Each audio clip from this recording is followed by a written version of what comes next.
रुपेश और सुहास काफी समय से पड़ोसी थे। दोनों एक दूसरे के साथ ही खेल कूद कर बड़े हुए थे, इसीलिए दोनों एक दूसरे की मदद भी करते थे। सुहास, मुझे एक काम था तुमसे। बताओ। मुझे एक शादी में जाना है। तो बताओ कब चलना है मुझे? अरे मुझे तुम्हारी सोने की चेन चाहिए थी। मेरे पास शादी में पहनने के लिए कोई बहुत महंगी और अच्छी चेन नहीं है। वो तो ठीक है, लेकिन मुझे वो चेन बहुत प्यारी है। मैं उसे किसी को भी नहीं देता हूँ। मैं कोई अनजान थोड़ी ना हूँ। मुझे तो तुम बचपन से जानते हो और हम दोनों का घर भी आसपास है, तो मैं कहीं भाग भी नहीं जाऊंगा। ठीक है, मैं तुम्हें कल ही चेन दे दूंगा, लेकिन शादी से लौटते ही तुम मुझे मेरी चेन वापस कर देना। जरूर कर दूंगा सुहास। अगले दिन सुहास रुपेश को वो चेन देते हुए कहता है, रुपेश, इसे संभाल कर रखना। रुपेश वो चेन पहनकर शादी में जाता है, लेकिन वहाँ उसकी चेन चोरी हो जाती है। मैं किसी तरह मुश्किल से सुहास को मनाकर ये चेन लाया था। अब मैं उसे क्या जवाब दूंगा? जब वो मुझसे पूछेगा कि चेन कहाँ है तो कैसे समझाऊंगा मैं उसे? वो तो बहुत ही नाराज हो जाएगा। और चेन थी भी बहुत महंगी। इतनी महंगी चेन मैं कैसे लौटाऊंगा उसे? और लौटते समय वो बहुत ही परेशान होता है। पता नहीं वो मुझसे क्या क्या कहेगा, लेकिन घर तो जाना ही पड़ेगा। रुपेश इस बात से परेशान था और वो डरा हुआ घर पहुंचता है। उसके पहुंचने के थोड़ी देर में ही सुहास उससे मिलने आता है। आ गए तुम रुपेश? हाँ सुहास, कैसी रही शादी? सब अच्छा रहा। अच्छा, लाओ अब मेरी चेन दे दो। रुपेश परेशान हो जाता है और सोचता है कि सुहास से क्या कहे। क्या सोच रहे हो? लाओ अब मेरी चेन दे दो। शादी तो कर आए ना तुम। हाँ सुहास, तुम्हारी चेन थोड़ी ना कहीं जा रही है। तुम बाद में ले लेना अपनी चेन। बाद में क्यों? अभी दे दो। वो क्या है ना सुहास, मैंने तुम्हारी चेन संभाल कर अंदर रख दी है और अभी मैं बहुत थका हुआ हूँ। तुम बाद में ले जाना। ठीक है, मैं कल आ जाऊंगा। सुहास चला जाता है। रुपेश चिंता में पड़ जाता है। मैंने आज तो सुहास को वापस भेज दिया, लेकिन कल मैं उससे क्या कहूँगा? रोज तो मैं उसे वापस भी नहीं भेज सकता ना। अगले दिन सुहास फिर रुपेश के घर अपनी चेन मांगने आता है और इस बार तो वो चेन को लेकर जाने की जिद करता है। रुपेश सोचता है, अब मैं सुहास को तो नहीं टाल पाऊंगा। मुझे उसे सच बता देना चाहिए। अब क्या सोच रहे हो रुपेश? लाओ अब मेरी चेन दे दो। मुझे तुम्हें कुछ बताना था सुहास। कहो। मैं तुम्हारी चेन पहनकर शादी में गया था, लेकिन उसके बाद से मुझे चेन नहीं मिल रही है। सुहास के सुनते ही बहुत दुखी और गुस्सा हो जाता है। ये क्या बकवास कर रहे हो तुम? लाओ मेरी चेन दो। मैं जानता हूँ सुहास, तुम इस पर यकीन नहीं कर पा रहे हो, लेकिन मैं सच कह रहा हूँ, मुझसे तुम्हारी सोने की चेन खो गई है। अरे ये क्या कह रहे हो तुम? मेरी चेन कैसे खो गई? कोई मजाक कर रहे हो तुम? माफ करना मुझे सुहास, मैं तुम्हारी चेन नहीं लौटा पाऊंगा। सुहास को बहुत गुस्सा आता है और वो रुपेश पर गुस्सा करते हुए कहता है, मैं कुछ नहीं जानता रुपेश, मुझे मेरी चेन चाहिए। लेकिन मैं तुम्हारी चेन नहीं लौटा पाऊंगा, मेरे पास चेन है ही नहीं। चल सरपंच जी के पास। ऐसे तू नहीं मानेगा। मुझे लगता है कि जब सरपंच जी तुझसे कहेंगे तभी तू मेरी चेन वापस करेगा। सुहास रुपेश को सरपंच के पास ले जाता है। सरपंच दोनों की बातें सुनते हैं और कहते हैं, लेकिन ऐसे कैसे तुमने चैन खो दी रुपेश? मुझे पता ही नहीं चला सरपंच जी, लेकिन मैं मानता हूँ कि ये मेरी गलती है। तो जब ऐसा है तो इसका हल तो तुम्हें निकालना पड़ेगा। तो और क्या? मैं क्यों इसकी लापरवाही की वजह से अपना नुकसान करूँ? सही कह रहा है वो अपना नुकसान क्यों करे? मैं तो कहता हूँ आप इससे कहिए कि मुझे मेरी चेन जल्दी दे। लेकिन मैं कैसे दूँ?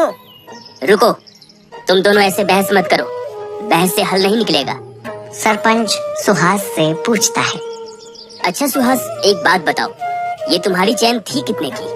पूरे 50,000 की चेन थी सरपंच जी। मैंने कितने मन से वो चेन बनवाई थी। मैं नहीं जानता कुछ, मुझे तो मेरी चेन चाहिए। बच्चों जैसे बात मत करो सुहास। जब चैन उसके पास नहीं है, वो कह रहा है उससे चैन खो गई, तो तुम ये जिद पकड़ के क्यों बैठे हो कि तुम्हें अपनी चैन चाहिए? तो और क्या कहा जाए सरपंच जी? एक काम करो, सुहास की चैन जितने रुपए की थी उतने रुपए उसे दे दो। माफ करना सरपंच जी, लेकिन आप खुद ही सोचिए, अगर मेरे पास इतने रुपए अभी होते तो क्या मैं सुहास को अब तक रुपए लौटा नहीं देता। सरपंच सोच में पड़ जाता है और फिर दोनों को जाने को बोलता है। अभी के लिए तुम दोनों जाओ, मैं कल तुम्हें कोई सुझाव जरूर दूंगा। दोनों वहां से चले जाते हैं। सुहास को अपनी चीजों से बड़ा लगाव था और इसीलिए वो इस बात से बहुत दुखी होता है। ऐसे कैसे उसने मेरी चेन खो दी? मैं बिना चेन लिए उसे छोड़ूंगा नहीं। मैंने कितने भरोसे से उसे चेन दी थी। मैंने खुद भी वो चेन ज्यादा नहीं पहनी थी। मुझे तो अब चेन चाहिए। उधर रुपेश अपने पास जमा किए हुए रुपए जोड़कर देख रहा होता है। अरे सब मिलाने के बाद भी मेरे पास तो सिर्फ 30,000 रुपए ही हैं, जबकि सुहास की सोने की चेन तो 50,000 की थी। अभी भी 20,000 रुपए कम है। अब मैं ये 20,000 रुपए कहाँ से लाऊं?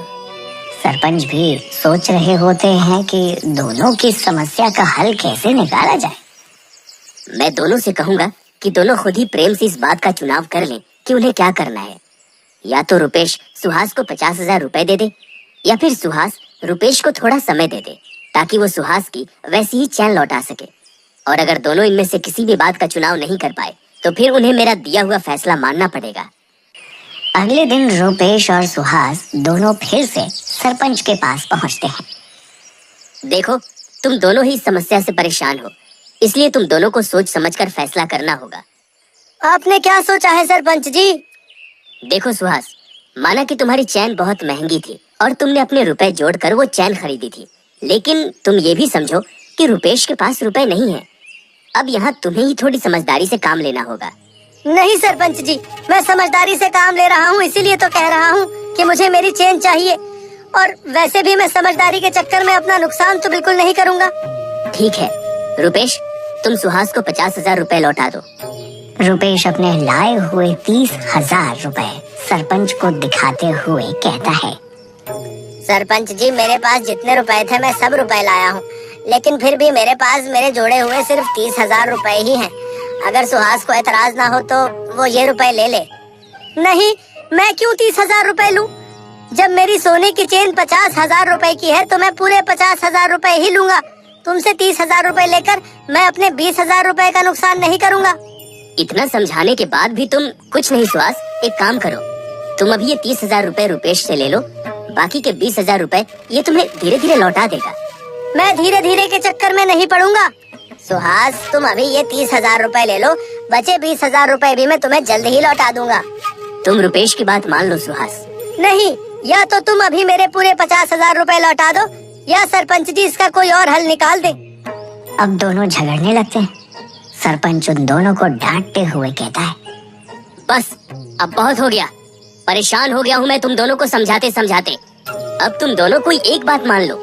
रुपेश, या तो तुम सुहास को 50,000 रुपए दे दो। सरपंच जी, मैं अभी सिर्फ 30,000 रुपए ही दे पाऊंगा, 50,000 रुपए नहीं है मेरे पास। तो फिर सुहास, तुम रुपेश को थोड़ा समय दे दो ताकि वो तुम्हें सारे रुपए लौटा सके, या फिर वो तुम्हें वैसे ही एक चैन दे देगा। नहीं सरपंच जी, मैं अब और इंतजार नहीं करूंगा। अगर तुमने इन दोनों में से किसी एक बात का चुनाव नहीं किया तो फिर तुम्हें मेरा दिया हुआ फैसला मानना पड़ेगा, और फिर वही एक आखिरी फैसला होगा। मुझे मंजूर है, मैं इन दोनों में से किसी भी सुझाव से खुश नहीं हूँ, इसलिए अब आप जो भी सुझाव देंगे वो मैं मान लूंगा। और तुम रुपेश? अब जब इसे कोई सुझाव पसंद ही नहीं आ रहा तो मैं भी आपका दिया हुआ आखिरी सुझाव मान लूंगा। ठीक है, तो क्योंकि सुहास को एक भी सुझाव पसंद नहीं आया, इसलिए अब मैं सुहास को एक आखिरी सुझाव देता हूँ। या तो वो इसे मान सकता है या फिर इसे नकार सकता है, लेकिन इसके बाद इस बात पर और कोई भी फैसला नहीं किया जाएगा। आप बताइए सरपंच जी, मैं अब आपका सुझाव मान ही लूंगा। रुपेश, तुम सुहास को 30,000 रुपए दो, बाकी के 20,000 रुपए मैं दूंगा। ठीक है सुहास, तुम्हें बाकी के 20,000 रुपए मैं दूंगा। फिर ठीक है, मुझे तो 50,000 रुपए चाहिए। लेकिन वो 20,000 रुपए तुम्हें तब मिलेंगे जब रुपेश को कोड़े मारोगे। ये कैसी बात हुई सरपंच जी? तुमने खुद ही मेरे सुझाव को मानने की बात कही थी। लेकिन मुझे ये थोड़ी ना पता था सरपंच जी कि आप सुझाव के तौर पर सुहास से मुझे कोड़े मारने को कहेंगे। अब तुम थोड़ी देर शांत रहो। सुहास कुछ भी नहीं बोलता है। वो ये समझ नहीं पा रहा होता है कि अब वो इसमें करे तो क्या करे। ठीक है सुहास। सुहास खोया खोया सा सरपंच को जवाब देता है। क्या सरपंच जी? तुम्हें बचे हुए 20,000 रुपए मैं दूंगा, लेकिन इसके बदले तुम्हें रुपेश को कोड़े मारने होंगे। लेकिन हर कोड़े पर मैं तुम्हें 100 रुपए दूंगा, लेकिन याद रखना, तुम जितने कोड़े मारोगे रुपए भी तुम्हें उसी के हिसाब से मिलेंगे। आप कहना चाहते हैं कि मैं रुपेश को कोड़े मारूं और हर कोड़े पर आप मुझे 100 रुपए देंगे? हाँ, अब बस यही एक हल है मेरे पास, और तुम दोनों मेरा फैसला मानने के लिए राजी भी हुए हो। सुहास सरपंच की ऐसी बातें सुनकर खो सा जाता है। ये कैसा सुझाव दिया है सरपंच जी ने?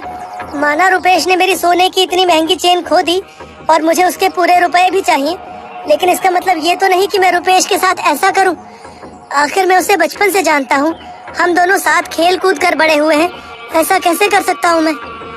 वो सोच में पड़ा होता है कि तभी फिर सरपंच उससे कहते हैं, क्या हुआ सुहास, अब क्या सोच रहे हो तुम? सरपंच जी, मेरे पास इससे बेहतर उपाय है। अच्छा, बताओ मुझे। क्यों ना आप रुपेश को 20,000 रुपए दे दे, वो मुझे वो 20,000 रुपए मिलाकर पूरे 50,000 रुपए दे देगा और आपको धीरे धीरे वो 20,000 रुपए लौटा देगा। वाह सुहास, अरे जब तुम ही उस पर भरोसा नहीं कर रहे, उसे रुपए लौटाने का समय नहीं दे रहे, तो भला मैं क्यों उस पर भरोसा करूं? जबकि तुम तो उसे बचपन से जानते हो और तुम दोनों अच्छे पड़ोसी भी हो। क्यों, बताओ मुझे। वो जो भी हो सरपंच जी, मैं रुपेश को मारूंगा नहीं, ना ही उससे लड़ूंगा, भले ही वो मुझे मेरे 50,000 रुपए ना लौटाए। अब ये तुम सोचो, इसके अलावा और कुछ नहीं किया जाएगा। कोई बात नहीं सरपंच जी, अगर मुझे रुपेश से लड़ना ही होता तो मैं उससे पहले ही लड़ लेता, सुझाव के लिए आपके पास थोड़ी ना आता। वही तो सुहास, तुम रुपेश को इतने अच्छे से जानते हो, तो तुम्हें तो उसकी परेशानी समझनी चाहिए। सुहास अब समझ चुका था और वो रुपेश से कहता है, रुपेश, मुझे माफ कर देना दोस्त, मैंने तुम्हारे साथ इस तरह बात की। नहीं सुहास, तुम्हारी गलती नहीं है, गलती तो मेरी है जो मुझसे तुम्हारी इतनी महंगी चेन खो गई। ये लो, अभी के लिए तुम ये 30,000 रुपए रखो। नहीं रुपेश, तुम परेशान मत हो, तुम मुझे धीरे धीरे करके 50,000 रुपए लौटा देना और इस बात से परेशान भी मत होना। सुहास रुपेश को गले लगा लेता है और वो समझ चुका था कि ऐसे हालात में एक दूसरे को समझना चाहिए।